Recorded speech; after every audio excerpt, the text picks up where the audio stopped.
জানতে চাইছিলাম যে, এই যে মিসেলেনিয়াস অ্যাপ্লিকেশনের আপনি ভালো বলতে পারবেন ব্যাপারটা। মিসেলেনিয়াস অ্যাপ্লিকেশনের যে রায়টা মাননীয় বিচারপতি দিয়েছেন এবং সেটা মহামান্য সুপ্রিম কোর্ট থেকে আমরা দেখেছি।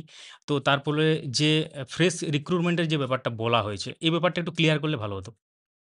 প্রেস রিক্রুটমেন্ট, প্রেস সিলেকশন, আচ্ছা, এক্ষেত্রে কি তাহলে 22 লক্ষ। অ্যাডভার্টাইজমেন্ট দিতে হবে। অ্যাডভার্টাইজমেন্ট দেবেন, সেটা সেটা তারা ঠিক করবেন। যারা আচ্ছা, অ্যাডভার্টাইজমেন্ট দেবেন তারা ঠিক করবেন। আচ্ছা। মানে এখন বলা যাচ্ছে না যে 22 লক্ষকে নিয়ে হবে না এই তারা ঠিক করবেন। দেখুন, আমি আমি কেউ বলার নয়, আর আমি বলবোই বা কেন? আমি কি হ্যাঁ, সেটাই। এসএসসির আইনজীবী নাকি? আমি না, বলবোই না, বা না, সে কেন? তো অবশ্যই, অবশ্যই, তাহলে তারা ঠিক করবেন যে অবশ্যই। কিভাবে নোটিশ দেবেন। একটা নোটিশ যদি না লিখতে পারেন, সেটা তাদের ব্যর্থতা। রায় পড়ে যদি নোটিশ কিভাবে লিখতে হবে সেটা যদি না বুঝতে পারেন বা না জানেন, সেটা তাদের ব্যর্থতা। আর এই ব্যর্থতা তো তারা, এই ব্যর্থতার পরিচয় তো তারা বারবার রেখেছে। হুম, রায়টা পড়বেন, পড়ে কি বলেছেন সেই অনুযায়ী নোটিশ দেবেন। আর সেটাও যদি না বুঝতে পারেন, এই ব্যর্থতার দায় নিতে হবে প্রশাসনকে এবং এসএসসিকে বা যারা নোটিশ দেবেন তাদেরকে। অবশ্যই।